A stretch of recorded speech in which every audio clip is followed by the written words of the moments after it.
ടൂറിസ്റ്റുകളെ പറദീസയായ കൊച്ചിയെ മാറാൻ നമുക്കറിയുള്ളൂ. ഓരോ ദിവസവും മരിച്ചുകൊണ്ടിരിക്കുന്ന ഒരുപാട് പുരാവസ്തുക്കളുള്ള ഫോർട്ട് കൊച്ചി നമുക്ക് ആർക്കും അറിയില്ല. നിങ്ങൾക്കറിയില്ലെങ്കിൽ നിങ്ങളെ ഞാൻ കാണിച്ചു തരാം. Welcome back. എന്നെ ഈ പിന്നിൽ കാണുന്നത് ഒരു ആൽമരമല്ല, ആൽമരത്താൽ ചുറ്റപ്പെട്ട് കിടക്കുന്ന ഒരു ചരിത്ര സ്മാരകമാണ്. ഇന്ന് ആൽമരത്തിൻ്റെ കബറിൽ ഉറങ്ങിക്കിടക്കുന്ന ഒരു ചരിത്ര സ്മാരകമുണ്ട് ഫോർട്ട് കൊച്ചി. ആദ്യം അത് കാണിക്കാം. AD 1503 ഇമാനുവൽ ഫോർട്ടിന് വേണ്ടിയിട്ട് കൊച്ചി രാജാവിൻ്റെ അനുമതിയോടുകൂടി സംരക്ഷണത്തിന് വേണ്ടിയിട്ട് നിർമ്മിച്ചതാണ് ഈ വാച്ച് ടവർ. കടൽ മാർഗം വരുന്ന ശത്രുക്കളുടെ കപ്പലുകൾ നിരീക്ഷിക്കാൻ, തുറമുഖത്തേക്ക് വരുന്ന കപ്പലുകൾക്ക് സിഗ്നൽ നൽകാനുമായിരുന്നു ഈ ടവർ ഉപയോഗിച്ചിരുന്നത്. സത്യം പറഞ്ഞാൽ ഇത്രയും വിലപിടിപ്പുള്ള പുരാവസ്തുക്കളൊക്കെ ഇല്ലേ വെറുതെ തുരുമ്പെടുത്ത് ദ്രവിച്ച് കിടക്കണേ. നമ്മുടെ നാട്ടിലായതുകൊണ്ടാണെന്ന് അറിയാൻ പാടില്ല കേട്ടോ.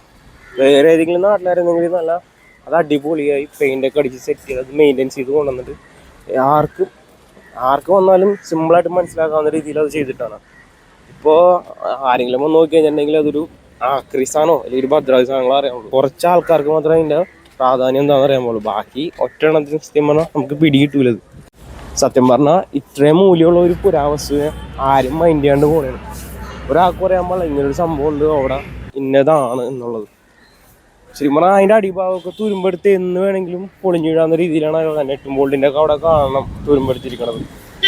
ഇതുപോലെ ഒരുപാട് പുരാവസ്തു കാര്യങ്ങളൊക്കെ നമ്മുടെ ബീച്ചിൽ അലങ്കോലമായിട്ട് കിടപ്പുണ്ട്. അലങ്കോലം എന്നല്ല, നശിഞ്ഞ് നാറാണക്കല്ലെടുത്ത് കിടപ്പുണ്ട്. അതൊക്കെ നിങ്ങൾ അടുത്ത വീഡിയോയിൽ ഞാൻ കാണിച്ചു തരാം. Okay, bye from talking 4D.